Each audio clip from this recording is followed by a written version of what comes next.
Alimata Fofana, j'ai 34 ans et je suis écrivaine conférencière.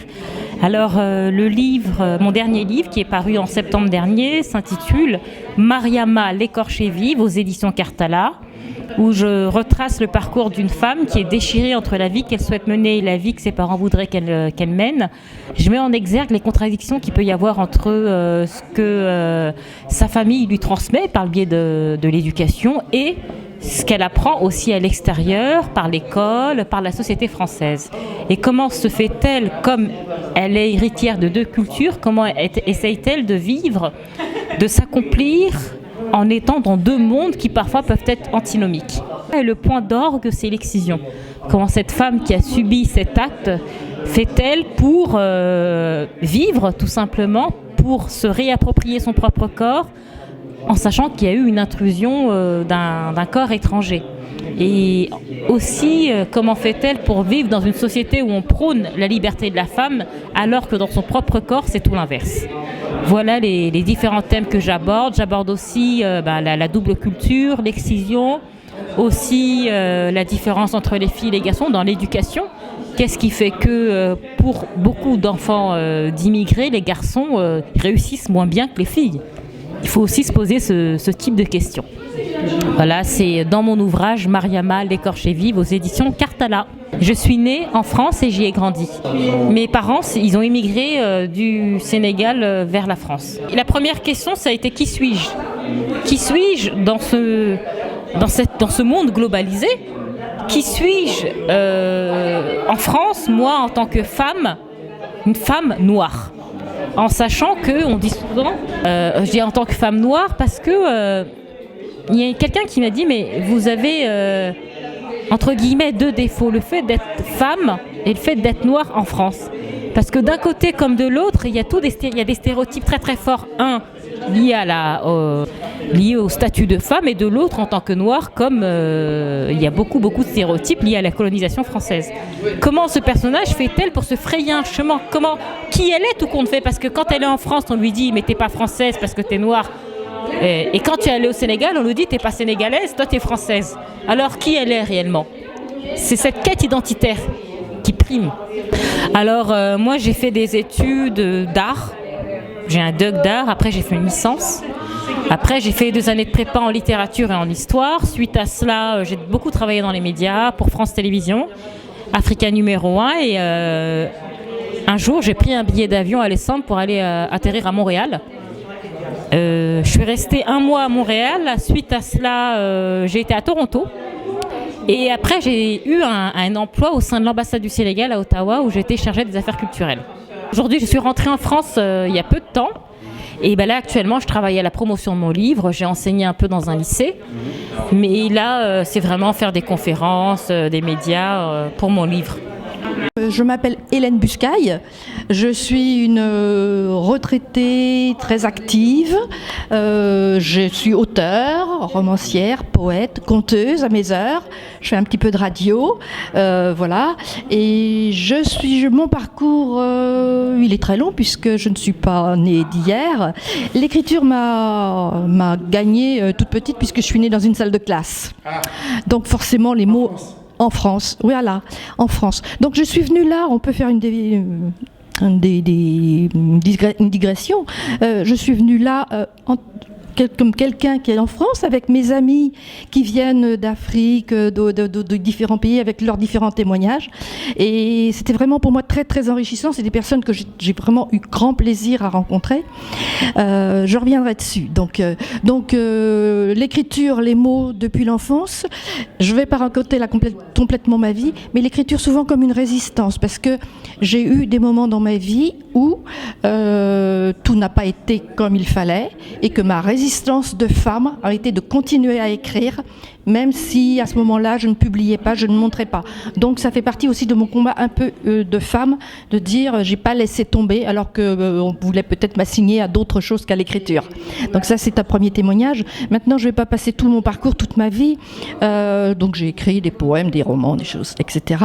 Et puis là j'utilise mon temps de retraitée en tant que militante associative dans plusieurs associations, mais notamment dans une association qui s'appelle, basée sur Cergy, dans le Val d'Oise, Cergy et Sarcelles, qui s'appelle Du côté des femmes, où effectivement cette association est dédiée aux femmes, et là pour les accueillir, les aider, essentiellement pour lutter contre les violences faites aux femmes, mais aussi pour les aider à être des femmes debout, à acquérir leur autonomie, à lutter et donc contre tout ce qui les empêche d'être elles-mêmes, de choisir leur vie. Donc tous les thèmes qui ont été abordés aujourd'hui par les différentes intervenantes et par le public qui était aussi très intéressant, ça fait vraiment résonance et ça m'a beaucoup touchée par rapport à des questions, des problématiques que j'entends pratiquement au quotidien, parce que je suis presque au quotidien à l'association et que j'entends dire de la part de femmes d'ici et d'ailleurs.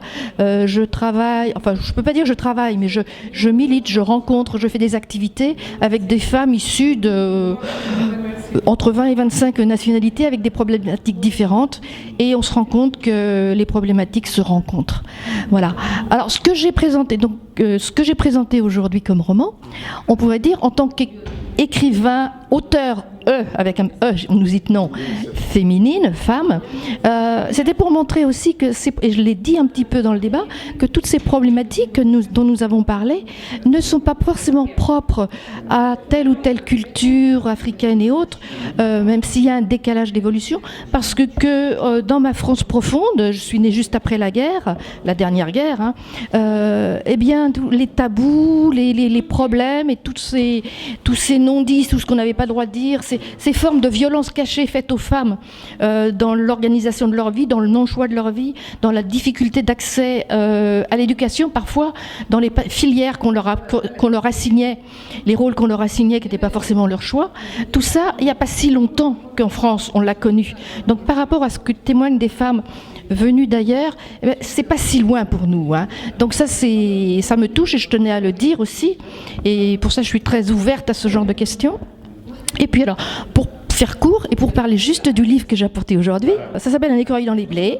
Ce n'est pas un livrage militant, c'est pas un livre de combat, c'est un roman écrit en Picardie, dans un coin de notre France que j'ai aimé, que j'aime encore, même si j'y vais plus beaucoup, mais qui dresse le portrait de femmes qui sont très importantes dans une Picardie, dans un monde agricole en évolution.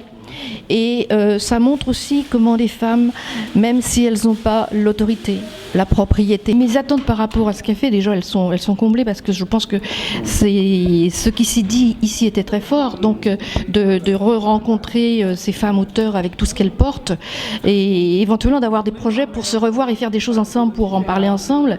Et par rapport à mon militantisme en faveur des femmes, de la cause des femmes, de l'aide et des rencontres que je fais, des rencontres touchantes que je fais régulièrement avec les femmes,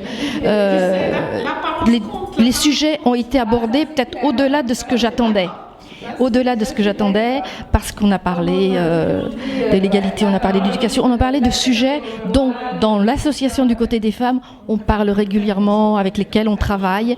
Et vraiment, ces quelques heures qu'on a passées ensemble m'ont enchantée, m'ont vraiment beaucoup apporté.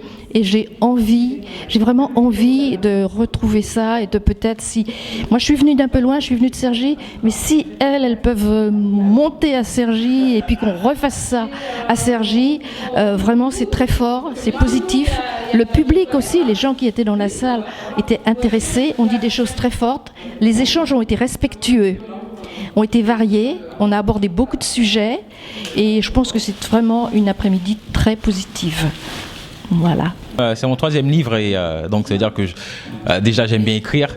Et ce livre qui est un roman, j'ai décidé de l'écrire parce que je voulais aussi parler un peu de mon parcours étant d'origine haïtienne, arrivé en France. Je ne suis pas né en France, mais on peut vivre des choses, des rencontres. Tout dépend de comment on le prend, de façon positive ou négative. Et moi, j'ai voulu prendre le côté positif et transmettre aux gens que ce n'est pas parce que on a vécu quelque chose, une situation négative, qu'il faut s'attarder dessus. Il faut avancer. La vie, elle est belle, elle est magnifique. Et même si c'est un roman sentimental, on a été déçu une fois, ça ne veut pas dire que tout s'arrêtera là. Il faut aussi savoir tenter sa chance pas seulement qu'une fois. L'écriture pour moi c'est un loisir, c'est pas mon métier à proprement dit. Mais j'ai travaillé surtout à l'hôpital, dans le médical. Mais j'ai toujours écrit en fait. J'ai commencé par l'écriture déjà avant même de commencer à travailler. Depuis que j'ai 15 ans, j'ai commencé à écrire. Donc, ce qui fait que l'écriture pour moi, ça fait partie de mon ADN, on va dire. Alors, mes ambitions actuelles. Je suis en train de travailler sur mon prochain livre. Ça mettra quand même, je pense, une petite année. Publier un nouveau livre. Je pense que comme tout le monde, avoir du succès, mais c'est pas ce qui me motive le plus, c'est que les gens, quand ils lisent le livre, ils le prennent, ils ne le reposent pas, et là jusqu'au bout en disant c'était pas mal. Conte-moi la vie, elle, mot de femme. Alors bonjour, je suis Assia Printemps Jibirila, je suis éditée depuis 2009. J'écris soit en solo, soit dans des groupes de femmes ou d'auteurs. Alors aujourd'hui, on était dans le cadre des combats de femmes et à cet effet, je voudrais vous présenter un de mes avant-derniers livres qui s'appelle Mots, M-A-U-X, Mots, M-O-T-S, de femmes, édité aux Plumes de Chris. En fait, je suis revenue sur des faits d'actualité qui se sont déroulés entre 2014 et 2015. En première instance, je voulais rendre hommage à ces jeunes femmes, ces jeunes étudiantes qui avaient été enlevées à Chibok par Boko Haram, parce que je considère qu'un fait d'actualité chasse l'autre et que très vite on tombe dans l'oubli. Mais j'aborde aussi d'autres problématiques de femmes, la problématique des femmes soldats, la problématique du viol, mais je parle aussi des gens qui vont bien. Mots de femme est un livre qu'il faut avoir sur toutes ces tables de chevet, qu'il faut faire circuler, parce que je considère que si nous les femmes ne parlons pas de nos problématiques, qui le fera? Pour moi, si vous voulez, je me base beaucoup, non seulement sur les faits d'actualité, sur les rencontres, parce que je considère qu'en tant qu'assistante sociale, j'ai aussi une implication dans cette société et je me permets d'écrire à la place des femmes qui ne peuvent pas le faire. Au départ, je suis licenciée en géographie. Après, j'ai travaillé pendant plusieurs années comme secrétaire, puis ensuite comme attachée de presse. Ensuite, j'ai travaillé dans le cinéma. Je suis assistante sociale depuis près de 15 ans. Et en gros, depuis un peu plus de 10 ans, je consacre une partie de ma vie à l'écriture, ce qui me permet d'aller à la rencontre des gens. Par exemple, je suis partie en Guyane en 2014 pour présenter Elle, qui est en fait un retour où je mets en avant la journée internationale des droits de la femme. Je suis originaire du Congo, du Bénin et du Vietnam. Sacré. Voilà. Et puis mon tout dernier livre qui s'appelle Conte-moi la vie, en fait, ce sont 4 nouvelles. La première est autobiographique. C'est pour montrer comment un fait d'actualité peut bousculer votre vie. Effectivement, avec tout ce qui s'est passé au travers le monde, les attentats que nous avons connus à Paris, du coup, je suis revenue sur un attentat que moi-même j'avais connu à l'époque où je vivais au Congo. En fait, je rentrais de la faculté, j'ai été assise avec des amis et d'un coup on a entendu une rafale de revolvers et je me suis demandé ce qui s'était passé. Donc en fait, dans cette histoire, dans cette nouvelle, je raconte comment il a fallu que je rentre chez moi sans savoir que la politique de mon pays venait d'être touchée, puisque on était dans le cadre d'un coup d'État. Et c'est surtout très stressant parce qu'on ne sait pas ce qui s'y passe, on sait simplement qu'on est en danger et l'objectif est se dire comment faire pour rentrer chez soi en sachant qu'aujourd'hui votre vie va basculer, la politique de votre pays va basculer et comment on vit avec ça et comment on arrive à maîtriser ses peurs. Le problème, c'est qu'aujourd'hui, on est obligé d'apprendre à nos enfants à vivre avec la peur en sachant qu'on est face à un ennemi que l'on connaît, mais qui est omniprésent. Moi, en fait, je jongle avec différentes maisons d'édition. Mots de femme, Conversation entre ciel et terre ont été édités aux Plumes de Chris. Conte-moi la vie, Mission Soleil, Les Nouvelles de l'au-delà, Petit texte entre amis ont été édités chez Edilivre, mais je collabore aussi à des groupes de femmes. Par exemple, j'ai fait partie du groupe des auteurs congolaises qui ont écrit Sirène des Sables, édité à l'Harmattan. Je m'appelle Leila Swidi. de mon nom de jeune fille, Chesseron de mon nom d'épouse. J'ai voulu écrire ce livre sous mon nom de jeune fille justement parce que ce sont des nouvelles qui se passent en Algérie et qui que j'ai écrites suite à toute une série de rencontres que j'ai faites, et ces rencontres-là m'ont fortement marquée, fortement émue. Voilà. Je précise tout de suite que les 20 nouvelles qui sont dans ce recueil de nouvelles, ne sont pas toutes d'une extrême violence, contrairement à ce qu'on pense, mais j'ai voulu parler d'une violence normale, qui est la violence quotidienne, qui est une violence non pas dans le sens où on reçoit des coups nécessairement, mais où on peut recevoir des coups d'une autre manière. J'ai par exemple comme nouvelle une dame qui n'a pas d'enfant, qui est chassée par son mari parce qu'elle n'arrive pas à avoir des enfants. Je trouve que c'est une violence totale, puisque on peut venir le soir et dire à une femme: allez, tu quittes la maison, c'est ma maison, et toi tu sors, c'est pas chez toi. Et on s'était aussi battu sur la question de l'héritage. Parce que dans beaucoup de régions d'Algérie, les femmes n'ont même pas le droit à la demi-part. La demi-part par le Coran. Donc beaucoup de régions d'Algérie, les femmes n'ont pas la demi-part auquel elles ont droit. L'état des lieux a quasiment pas bougé. Hein. Et puis il y avait aussi un truc très important et qui faisait bondir tout le monde, c'est que dans le cas de divorce, si le domicile était unique, c'était le mari qui le gardait, même si c'était la femme qui avait la garde des enfants. Donc c'est quelque chose d'absolument inouï. Et effectivement, nous nous battons sur des lois civiles, parce que si vous commencez à me dire oui, mais alors il y en a un qui vous dit ah mais oui, mais non, vous êtes musulmane. Ouais, je suis pratique musulmane, d'accord. On admet le postulat. Ah oui, mais vous savez, dans le Coran, ceci n'est pas autre. Je réponds moi. Est-ce que vous êtes d'accord pour l'esclavage ? Si vous êtes d'accord pour l'esclavage, si vous voulez, parce qu'on nous dit toujours Sharia aussi pratique l'esclavage dedans. Donc, est-ce qu'on est d'accord pour l'esclavage ? Moi, je ne suis pas d'accord pour l'esclavage. Je suis pour des droits égaux pour les hommes et les femmes qui sont en train d'élever des enfants.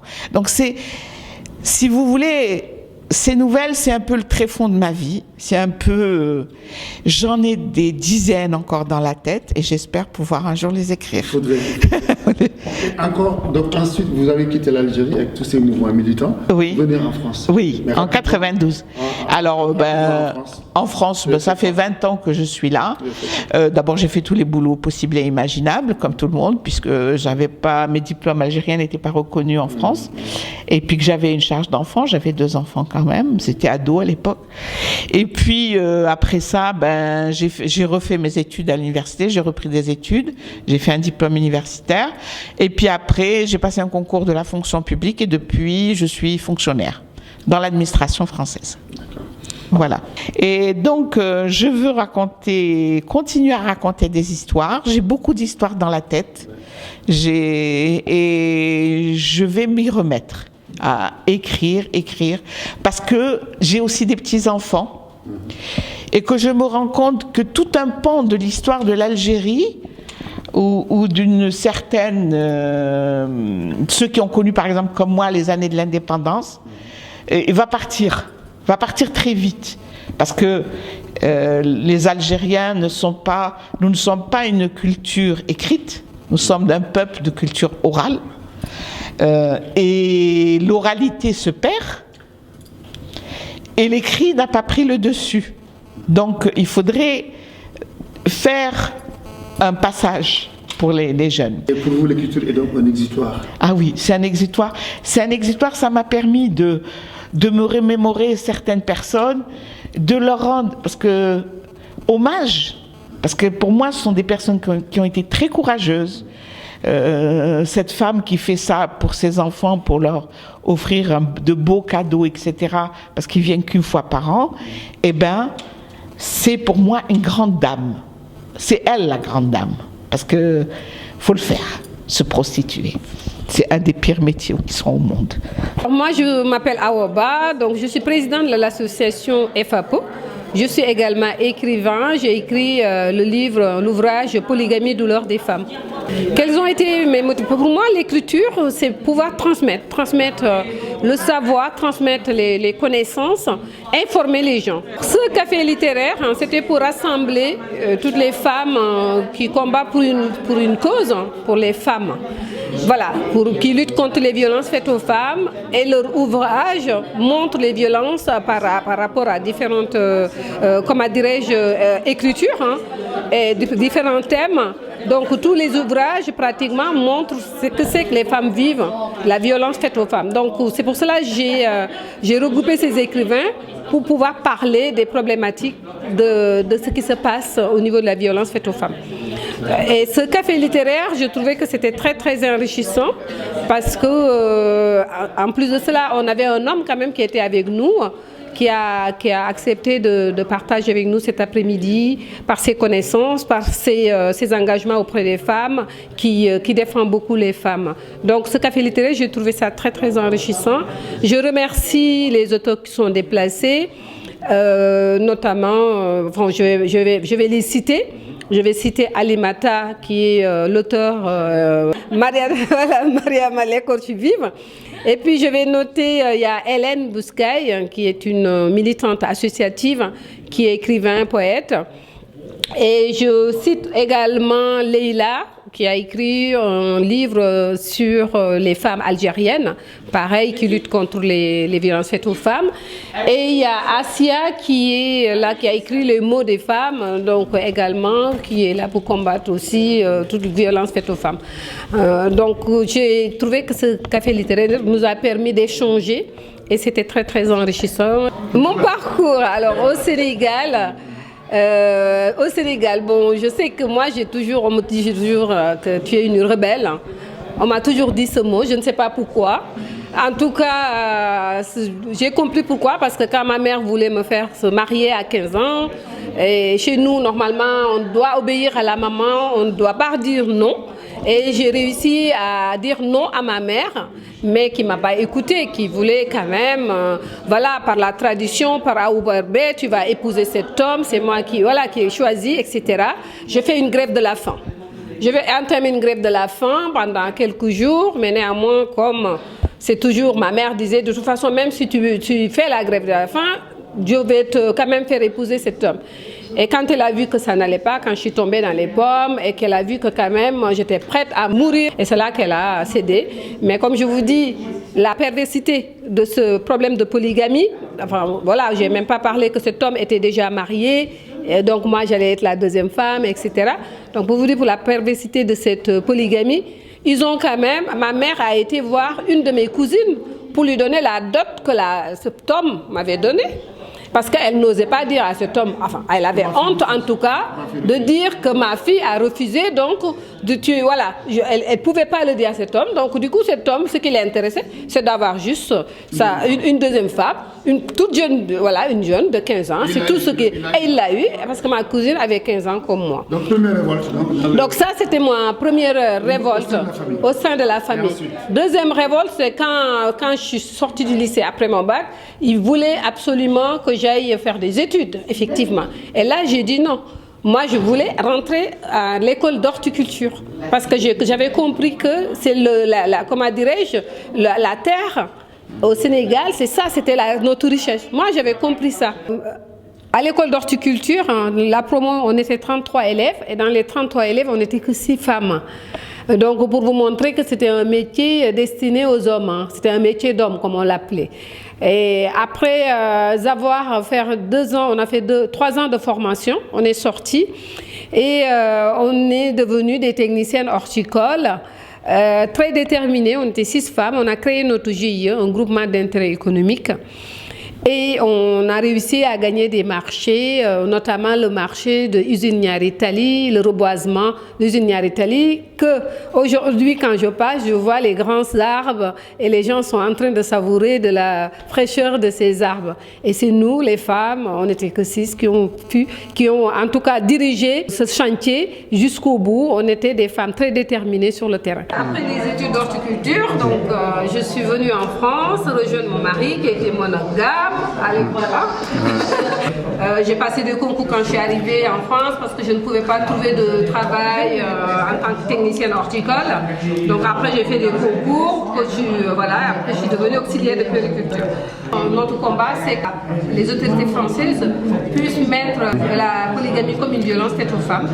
Parce que comme il avait dit Najat Belkacem en 2012, et comme là bientôt il y a le plan, le 5e plan de la lutte contre la violence faite aux femmes, j'espère que la polygamie y figurera. En tout cas, j'ai alerté les autorités françaises, j'essaie d'alerter les autorités sénégalaises sur les problématiques de la polygamie par rapport au Sénégal, par rapport aux enfants, parce que qui dit polygamie dit plusieurs enfants, ce qui nous empêche, est-ce que ce n'est pas une cause qui fait qu'aujourd'hui le Sénégal a du mal à se développer?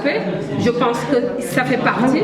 Donc on doit réfléchir, on doit essayer d'encadrer ce que c'est que la polygamie, l'encadrer, c'est-à-dire pourquoi pas faire comme le Maroc actuellement, mettre l'islam en avant, comme on nous parle toujours de l'islam.